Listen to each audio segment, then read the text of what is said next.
Round 3 in the Forestry Tasmania Southern Premier League was to be Clash of the Titans. South Hobart versus Zebras on Sunday at Darcy Street, but before that, Friday night at KG5.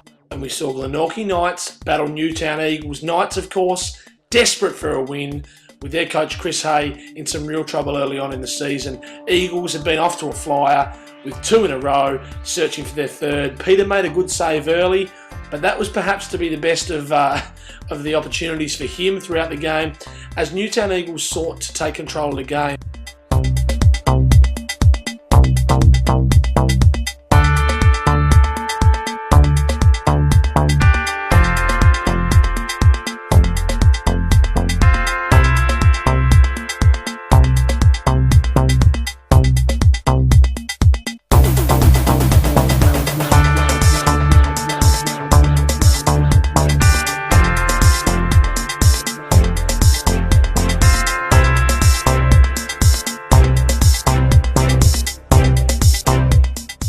Knights had some good chances early on, but really failed to capitalise when it counted most. In the 25th minute, Dawes, Jason, early Dawes as we call him here at the back post, had a great opportunity when he turned his man here, lovely touch, and should have done a lot better here, only firing straight at Nathan Pitchford. And that was a great opportunity to open the scoring and really get Knights off to a good start.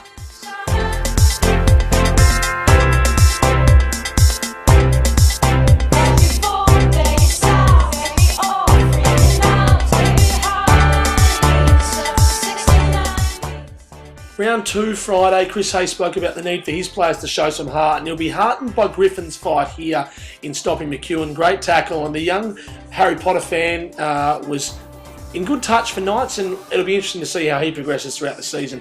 We keep in touch with each other. Let them laugh, let them shout, let them be in no doubt. Before day is out, they'll be all freaking out. Newtown Eagles opened the scoring in the 36th minute. McEwen slotting this one into the back left-hand corner. Holmes would be disappointed with how he performed there in defence. McEwen too easily able to turn him, and Peter perhaps too busy pointing at the defenders and maybe not aware that McEwen was going to rifle that shot off. But however, 36 minutes in, and Glenorchy Knights were 1-0 down again.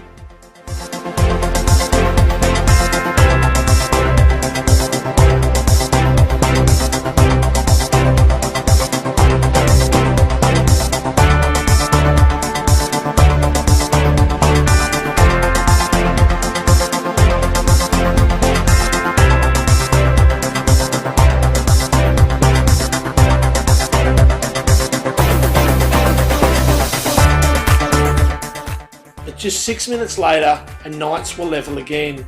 Early Dawes plays a lovely little slick 1-2 here with Marnie at the top of the box and slotted it into the bottom right, and boy did he celebrate. And it looked like perhaps Knights might come back, might show the heart that their coach was asking for, and perhaps could turn this whole thing around.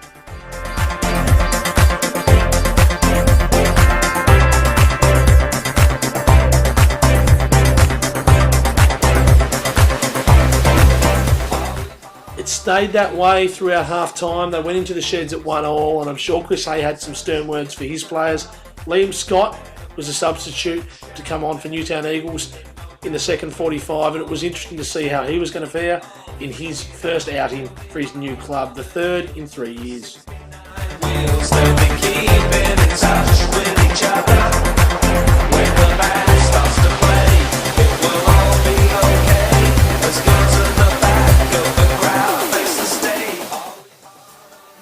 Yes, Callan, in the second half, obviously, Knights came out firing. Within 20 minutes, they'd taken the lead with Marnie's fantastic curling strike after a sensational run through the Eagles midfield. It really was a joy to watch, and as he took on about 4 Eagles players who were pretty much non-existent, and then curled one past Nathan Pitchford, who's always hard to beat. So that gave Knights the advantage. Yes, Jules, in the 72nd minute, McEwen found the net again, but was adjudged to be offside. He was filthy, and we know McEwen can have a bit of a strop sometimes. He's not the happiest of players, and he was not happy. But a minute later, a brain explosion from Peter meant that he gave the ball to Clamp, who squared to McEwen, and all of a sudden, it was 2-2, and the Knights had let Eagles back into the game. And you can see Chris Hay here on the sidelines. He doesn't know what to do. You can't coach for that. And it was a horrible, horrible error that cost them perhaps the game. And of course, Peter's blunder set up a very tense finale at KG5 as Eagles pushed on for a winner, and as they have been doing lately, they found a very late winner in the last 3 minutes of the match. It came from a very suspect corner, direct from Whitehall's corner, and it squeezed away into the net past Peter. And Cal and I just don't have words to describe the current form of Peter. Unfortunately for Knights, he's been having a couple of shockers, and it really was a game gifted to Eagles. Yes, Jules. Stephen Pitchford was on the sidelines for Eagles, screaming at his players, making sure that they knew the importance of this game, and they got up 3-2 in a tight one. And you'll see here they were over the moon at winning this game.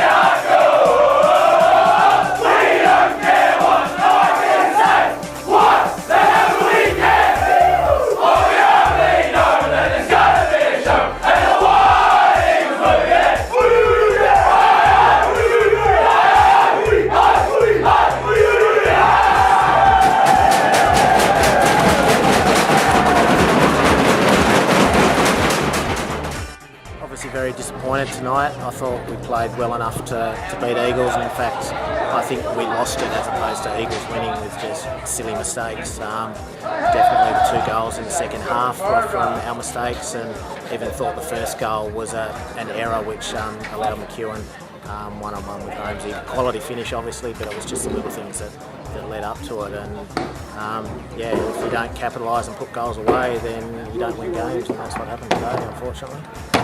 Where to from here, Anthony? Well, back to the training track, obviously. I thought our performance today, apart from a couple of mistakes, was actually all right. So, back and work hard. We've got Kingborough next week, which will be another tough one, and then we've got Beachside in the Cup game, so which is obviously really important to our club. But obviously a lot of things to work on at the track, and we'll get there, I hope. There it is. Oh, yeah. Okay, what are your thoughts on the game, Steve? Look, it was what we expected. It was always going to be a hard game. We knew they'd run at us. Chris had his midfielders working overtime, backwards and forwards, one side of the ground to the other, moving our defence around and our midfield around. And obviously that made us work very, very hard. I think the couple of goals we actually leaked were poor goals on our part. I mean, for a bloke to dribble around 5 blokes almost from the halfway line isn't good from our defensive point of view. But the boys showed that they've got that fighting spirit and that they will work for each other. We had to replace Albie at half time. His soreness in his hip re-emerged, and we brought Liam into the game. And I thought he performed pretty well second half. Gave us a little bit more stability on the ball and time on the ball. Created a few chances. You were gifted 2 goals. Do you think you were fortunate in that regard? I think so. I mean, we've spoken about near post corners when teams don't have players on the corner post. So, we took a punt and it worked. So, if it was Nathan, you'd be pretty disappointed, wouldn't you? Well, probably, but then we probably wouldn't have no defender on the near post. So, I don't know what they work on their defensive groups. Had Jacob Clamp in the midfield in the first half, and he was okay, but seemed to lack that pace. And the Knights were pretty good in their first half. As you said, Liam Scott came on in the second half and seemed to, tighten things up in the middle for you guys. Yeah, look, Jake can actually play anywhere, and we've used him up front before. So when Albie had to go off, he slotted into that spot pretty well, and he actually holds the ball up okay. And I think working with Liam, that triangle worked pretty well for us. We created another couple of chances. We've had another one in the net that was offside. So I think all in all, we'd be pretty pleased to come away with the 3 points tonight. Is Albie's injury a concern for you? That's 2 games he's had to come off. No, not really. We think he'll have some treatment on it Monday or Tuesday. Our physio seems to think that he'll be okay with it. But we'll watch it as it goes through the week, and we'll see whether we think he's able to come through the 3 games next week. I think that's the end of the interview. Three from three. Got to be happy with that, Stephen, don't you? Always, yeah. Obviously 9 points. 9 points from 3 games. You couldn't ask for a better start. Obviously, all we need now probably is a Zebra South draw. But we're leading into the Easter weekend, which is a big weekend. 2 games in 3 days. Zebras and Prospect Knights. So we'll need to be working pretty hard to maintain our record. Of course, on Saturday, Callum, we had a bit of an interesting matchup at Olinda Grove between Clarence and University for the Andrew Hoppert Memorial Trophy. A bit of a sentimental occasion, but it was a very interesting game and a very interesting result. Probably one that we wouldn't have predicted, especially the scoreline.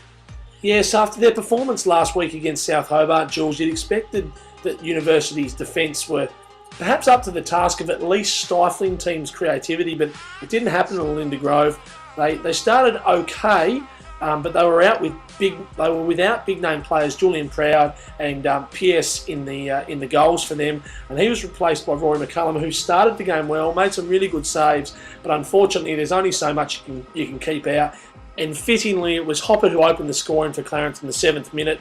University finally gave way, and he finished nicely to round McCullum, who couldn't keep that one out.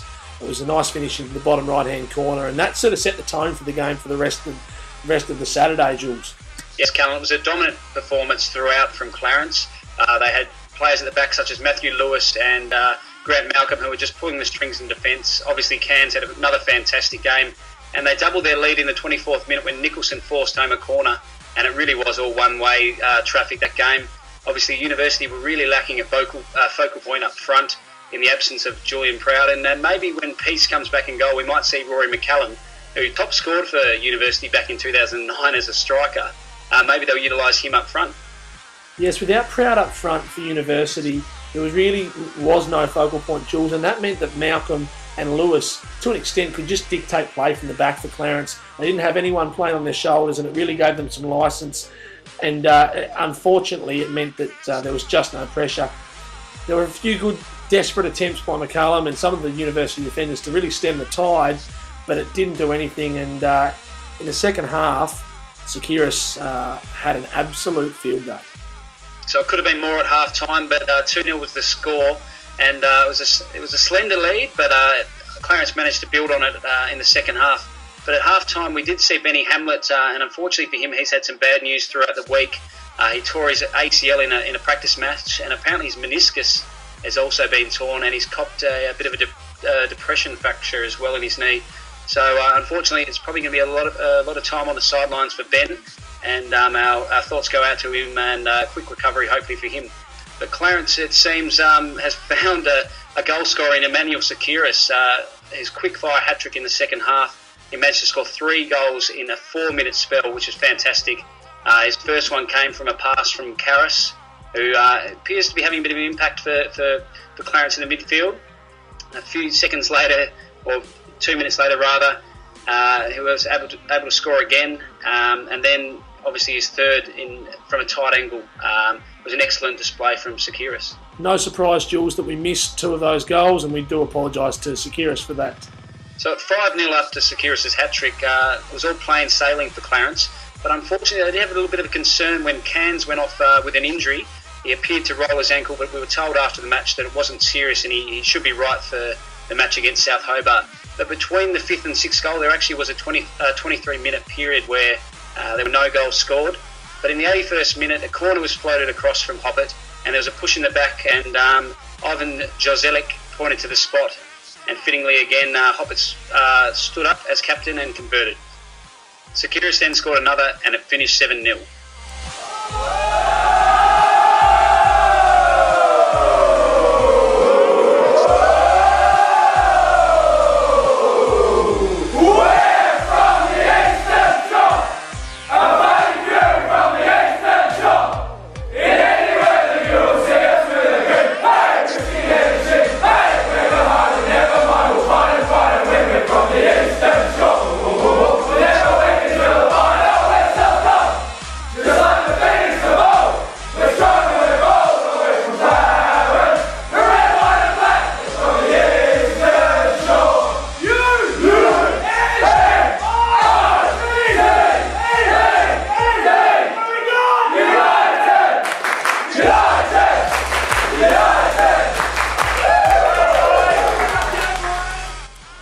basically, we came here to really with three things in mind.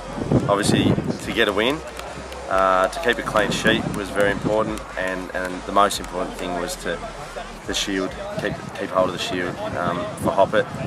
I thought, a lot of players did the right thing today and did their job.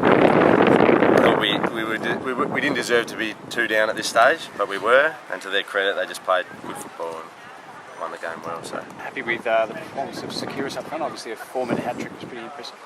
It was funny because Gaz said before the game, Manny will get a hat trick today, and I said you've mocked it now. And half time he's no goals and he's shitty and typical Manny. But wow, yeah, I mean, he just destroyed there for about a 5-minute period. So best thing for him, and now with that, hopefully confidence and form to go into next week. And South, her first home game, couldn't ask for a bigger occasion. So good for Hoppy to get a couple on the score sheet, of course. Oh, you can see how you can see how happy Hoppet was.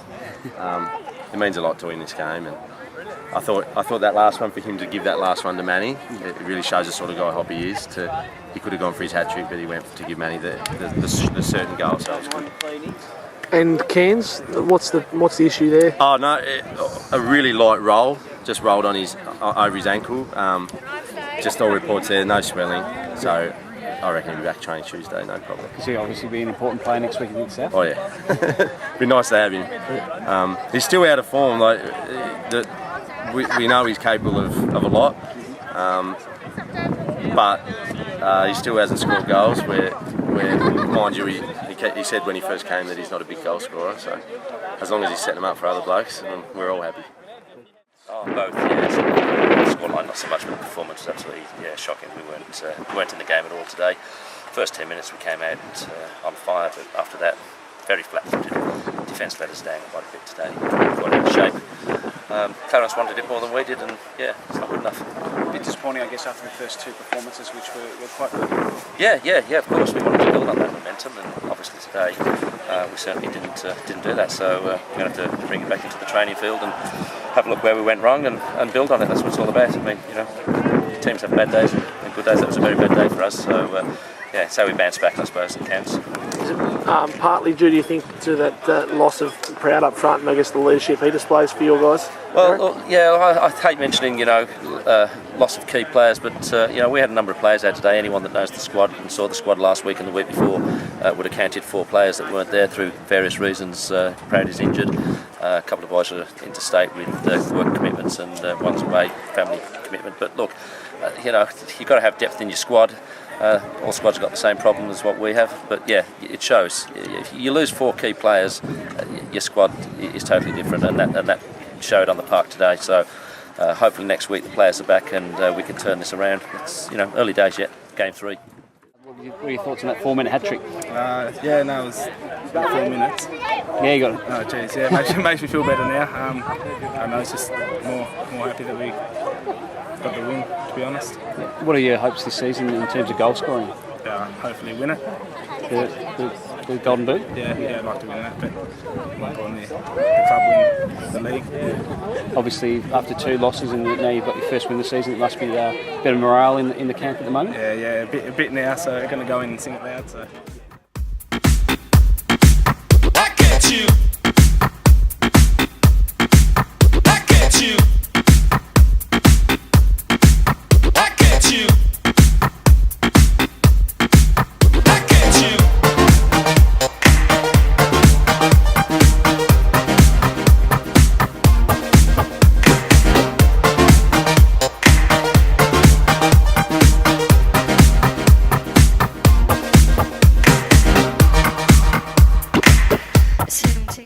So after the first 2 matches of round 3, we headed out to Warrior Park, where we saw Olympia take on Kingborough Lions, who were searching for another win, and Olympia's woes continued. Jules. Yes, Callan, true to back post form, we missed all but one of the 7 goals that were scored on Saturday night. Kingborough Lions obviously had a bit of a goal spree in the 6-1 victory, and Ryan Bevan opened the scoring. Then Joel Scutt scored to send them in 2-0 away from home. Danny Cohen chimed in with a goal. Then Michael Palmer came off the bench to score before the Mayor of Kingborough, Marcello Marchioli, scored with 9 minutes remaining before Trent Pearce came up with his cameo performance to score in the 87th minute, and it was all over for Warriors, who could only manage one goal through Harry Woolley 4 minutes into injury time, which was very much a consolation.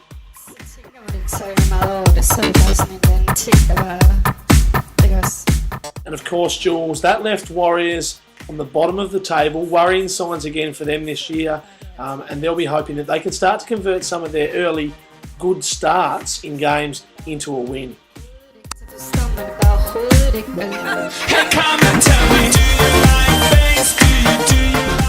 And we managed to get the song, and just have a look at this John Farnham type effort from Stork over here on the left. So when you hear the final score and you hear the Lions roaring out the mighty Burnside, and when the game is all over, the work has been done, then it's back to Lightwood Park for some beer and some fun. So stand up, raise a cheer and down another beer. We are the mighty Burnside. Yeah, good performance. It's always hard to come over and get 3 points, and unfortunately let a goal at the end. Can't have everything in life, but no, we played well today. Very good second half. I thought we really stepped up in the second half. We got the first goal in for 20 minutes or so. They controlled the game in the first half, but the second half a lot better. So yeah, very happy. Thoughts? We get beat 6-1. No, look, I think in the first 10-15 minutes, if we could have put our chances away, probably the game would have been different. Even so that we lost 6-1, I think we play at time. We're playing, pretty good football. We give away some couple of soft goals, but overall, they're a good team, no doubt about that. But again, so if we don't put our chances away, Is Kompalainen badly injured? we don't know. We are assessing tomorrow, but certainly his ankle didn't look that good for that one. Fair to say inaccuracy really cost you, Franco. Like you say, you had plenty of chances, but failed to test Leamy on quite a few occasions. Yeah, look, 1-0 to them. Even before that, we had our chances on the other side of the field. We didn't put them away. We got to take our chances, unfortunately. And then, it's no secret, I said in the beginning of the season, that we know we're lacking defenders, and that's certainly shows. So if we don't score down there, they're going to come back to us. We lost 6-5 against Zebras. We lost against Eagles the same issue. We can score goals. Tonight, unfortunately, we didn't have our luck in front of goal. Positive in terms of development at the club. There's a lot of young players in the starting lineup, and by the end of the game, you had Harry Woolley, Ryan Thurley, Chris McDonald, those sort of players on the field. So that's what I'm saying. Yeah, very promising. But that's what I'm saying. We don't win games. Nothing against the youngest, but we need quality players out there, where especially at the back. But saying that, I can't ask anymore. The guys that went in there, they play 100%. At the time, even the score is a 6-1 for them, but at times we pressed them in their half, they couldn't come out, and again, we couldn't score a goal. And that left us with the game of the round, the clash of the Titans, South Hobart versus Tilford Zebras. Jules, to be honest, I thought we'd have more to talk about, but really it was a case of South Hobart really putting Tilford Zebras back in their box. South had all the answers. Ken Morton, a bit of a coaching masterclass. His youngsters came through for him. And as we see here in the first goal, young Misael Linares Queiroz, the Brazilian, has had a great start to the season. 3 goals in 2 games, correct me if I'm wrong, Jules. But a great finish there. A bit of controversy with the celebration. People are talking about it, but I don't think there's anything wrong with this. It adds some flavour, some spice to the game, and I just think the kid's happy to score goals. I will have to stop you there and quickly correct you, Callan. It's actually the 4th goal in 3 matches for the little Brazilian. He's in absolutely fantastic form, and he proved a massive handful for Ryan Smith and Paul Palmer in the Zebras' defence. Obviously, that opened the floodgates, as we could say, for South. Just 7 minutes later on the hour mark, Dylan Postma popped up with an absolute cracker of a goal.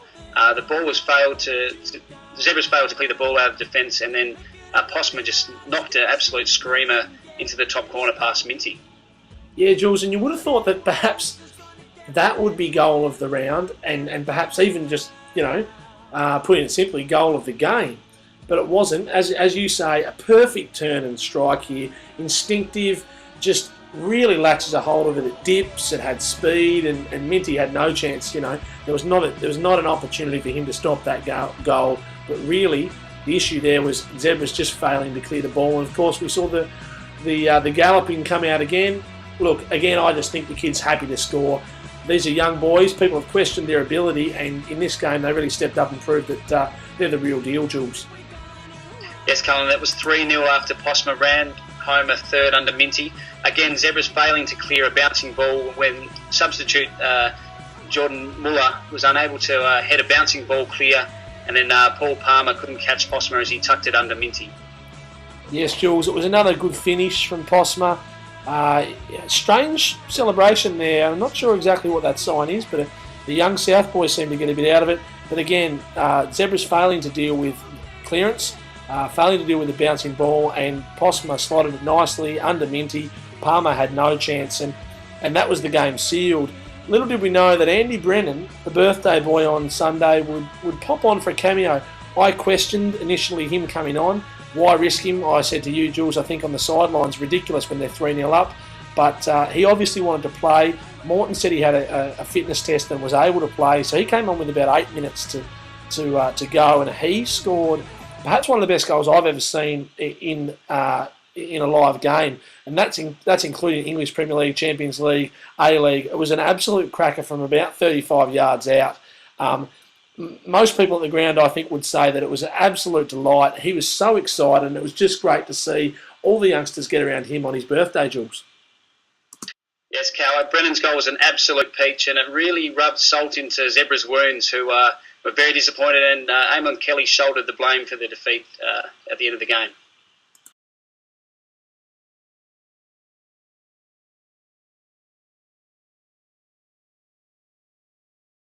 Yeah, I mean, very disappointing, mate. I mean, I can only blame myself.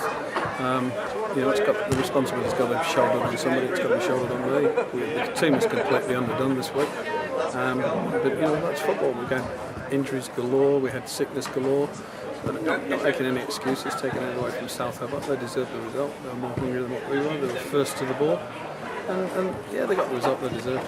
Do you think the midfield obviously were overrun and that's where you lost the game? Yeah, we did. I mean, the first half, the first 45, I thought it was an evenly contested game. You know, it could have gone any way. Second half, we came out, we lost, you know, Ricky Self so early on in the piece, and that was just seemed to be a downhill slide from them. You know, we tried to bottle up the midfield. We were playing on such a narrow park, and instead of keeping the width. But, yeah, like I said, responsibility all has to be shouldered on me.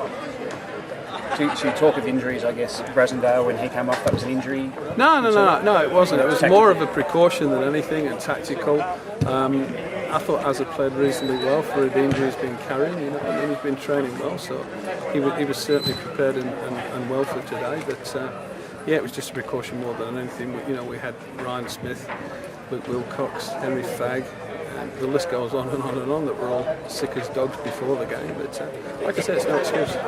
18 games left in the season, there's plenty more football to play. Yeah, mate, plenty more games to play, and you know, like I said, I said to the boys before the game, it's not much point in beating South Hobart 2-0 in the Summer Cup and coming out here today and getting thumped, and unfortunately that's what we did. We got thumped by the better team on the day. Yeah, it was a super performance from us. Zebras are a good side, and they started with a good spirit. But we generally got control of midfield, and I think that drove us forward. We played with a false 9 today. Little Shay dropped into the midfield, made a midfield diamond, and I don't think they quite worked it out. And with the speed on the flanks of Mazail and Dylan Pottsmer and Andy when he came on, it just gave us a good momentum. Played well as a collective unit, the team did, but any particular outstanding players? Obviously Mazail had a good game. Yeah, I think Mazail played. I think the team played really, really well. We were solid defensively. Ludford's been outstanding this year. Just been absolutely fantastic. Great leadership, great spirit out there with him. He gets everybody working. Like again, Bobby Eves and Urish in midfield was strong. But I think the forwards were good today. They had pace to get in behind the opposition and hurt them. And as you say, Mazail did that well, and Dylan. Do you think it was a risk putting Brennan on, even though he did score that goal? Now, we had a thorough fitness test yesterday, and the only concern we had was if it stiffened overnight, and he came ready to play today. So we thought lean on the cautious side and just leave them off, and then we'll give them 10-15 minutes. Plenty of football still to play. You're not getting carried away, Ken? No, we're not getting carried away. We'll look forward to the next game against Clarence. They had a good win on Saturday, played well. Young Cairns in midfield looks a very useful player. So now we'll prepare again on a Tuesday night and get ready for the next game.